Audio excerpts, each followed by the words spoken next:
ಮಾಧ್ಯಮದಲ್ಲಿ ಏನು ಹೆಸರುಗಳು ಸ್ಪೆಕ್ಯುಲೇಷನ್ ಅದೆಲ್ಲ ಅಧಿಕೃತ ಅಲ್ಲ.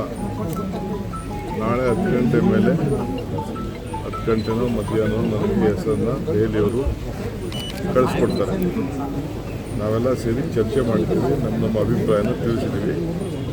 ಅಂತಿಮ ತೀರ್ಮಾನ ದೆಹಲಿಯವರು ಮಾಡಿ ನನಗೆ ಕಳಿಸ್ಕೊಡ್ತಾರೆ. ಆಮೇಲೆ ನಾನು ರಾಜಭವನ್ಗೆ ಪಟ್ಟಿಯನ್ನು ಕಳಿಸ್ಕೊಡ್ತೇನೆ.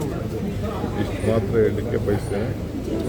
ನಾಳೆ ಸಾಯಂಕಾಲ ನಮ್ಮ ಕಾಂಗ್ರೆಸ್ ಭವನದ ಒಂದು ಭೂಮಿ ಪೂಜೆ ಇದ್ದು ಅದು ಇನ್ನೊಂದು ಪ್ರತ್ಯೇಕವಾದ ದಿನ ಮಾಡೋಣ ಅಂಥೇಳಿ ತೀರ್ಮಾನ ಆಗಿದೆ. ಸೊ ಯಾರಿಗೆ ಆ ಇನ್ವಿಟೇಷನ್ ಕಳಿಸಿದ್ದೀನಿ ಅವರೆಲ್ಲ ಇನ್ ಟೈಮಲ್ಲಿ 2 ಗಂಟೆ ಒಳಗೆ ನಮ್ಮ ಬ್ಲಾಕ್ ಅಧ್ಯಕ್ಷರು, ನಮ್ಮ ಪದಾಧಿಕಾರಿಗಳು, ಜಿಲ್ಲಾಧ್ಯಕ್ಷರು ಮತ್ತು ಯಾರಿಗೆ ಇನ್ವಿಟೇಷನ್ ಹೋಗಿದೆ ನಮ್ಮ ಗ್ಯಾರಂಟಿ ಸಮಿತಿಯವರು ಅವರೆಲ್ಲ ಕೂಡ ಭಾರತ್ ಜೋಡೋ ಭವನಲ್ಲಿ ಇದ್ದರೆ ನಾನು ಕ್ಯಾಬಿನೆಟ್ ಮುಗಿಸಿ ಪ್ರಮಾಣ ವಚನ ಆದಮೇಲೆ ಕ್ಯಾಬಿನೆಟ್ ಮುಗಿಸಿಸ್ಬಿಟ್ಟು ರಾಹುಲ್ ಗಾಂಧಿಯವ್ರನ್ನ, ಖರ್ಗೆ ಸಾಹೇಬ್ರನ್ನ ಬೀಳ್ಕೊಡುಗೆ ಕೊಟ್ಟು ನಾನು ಕಾಂಗ್ರೆಸ್ ಕಚೇರಿಗೆ ಬರ್ತೇನೆ.